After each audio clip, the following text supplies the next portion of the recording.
Saudi अरब के तेल कुओं में दफन होगा तेल अवीव। ईरान ने छेड़ा तेल युद्ध, खाड़ी में जलेगा अमेरिकी बेस। अरब सागर में मौजूद अमेरिकी युद्धपोत यूएसएस अब्राहम लिंकन ने अपना रुख ओमान की तरफ मोड़ दिया है। ईरान के ड्रोन अटैक में बहरीन की सबसे बड़ी और ऐतिहासिक तेल रिफाइनरी बापको को उड़ा दिया गया। लेबनान में इजराइल ने 200 हिजबुल्लाह लड़ाकों को मार गिराया। हवाई हमले में करीब 400 लोगों की मौत हो गई। साइप्रस में ब्रिटेन के एयरबेस पर हमले के बाद तुर्की ने 6 F-16 लड़ाकू विमान और एयर डिफेंस सिस्टम तैनात कर दिए हैं।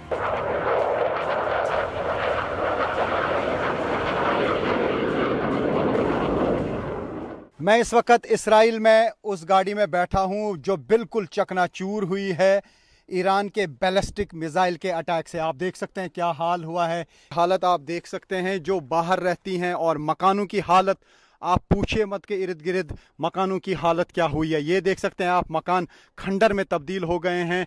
और ये आप देख सकते हैं इजरायली डिफेंस फोर्सेस के लोग अब शायद ये समझने की कोशिश कर रहे हैं कि ईरान के बैलिस्टिक मिसाइल यहाँ के एयर डिफेंस सिस्टम में सेंध लगाने में कैसे कामयाब हुए।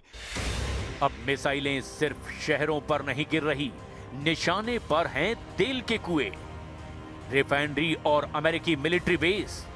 क्या दुनिया की अर्थव्यवस्था तेल से जल जाएगी? खाड़ी में नहीं बचेगा एक भी अमेरिकी बेस। जंग की आग में जल जाएंगे खाड़ी देश। स्ट्रेट ऑफ हॉर्मुज से गुजरने वाला हर जहाज बारूद बन गया है।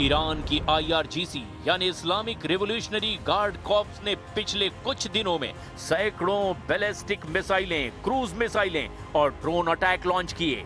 इन सभी हमलों का बस एक ही मकसद था, खाड़ी में अमेरिकी अड्डों की तबाही।